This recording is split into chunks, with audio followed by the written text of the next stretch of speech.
രക്ഷാദൗത്യം പല ഭാഗത്തായി പുരോഗമിക്കുകയാണ്. ഇപ്പോൾ നമ്മളുള്ളത് ഉരുൾപൊട്ടലുണ്ടായ പ്രഭവ സ്ഥാനത്ത് മുണ്ടക്കൈക്കും ചൂരൽമലയ്ക്കും ഇടയ്ക്കുള്ള പ്രദേശമാണ്. ഇപ്പോൾ നേരത്തെ നമ്മൾ സൂചിപ്പിച്ചതുപോലെ വലിയ കോടമഞ്ഞ് ഇറങ്ങിയ ഒരു സാഹചര്യമാണുള്ളത്. ഇപ്പോഴത്തെ കാലാവസ്ഥയാണ് നമ്മളിപ്പോൾ കാണുന്നത്.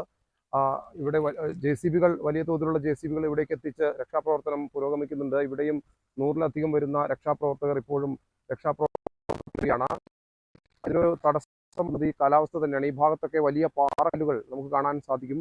വലിയ പാറക്കല്ലുകൾ അടിഞ്ഞുകൂടി കിടക്കുന്ന പ്രദേശമാണ്. ഇവിടെ മനുഷ്യ സാധ്യമായ ഒന്നും ചെയ്യാനുള്ള ഒരു സാഹചര്യം എന്ന് മാത്രമാണ് പ്രവർത്തിക്കുന്നത്.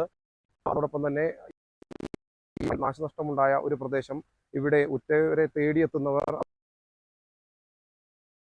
കാണാൻ സാധിക്കുന്നത്.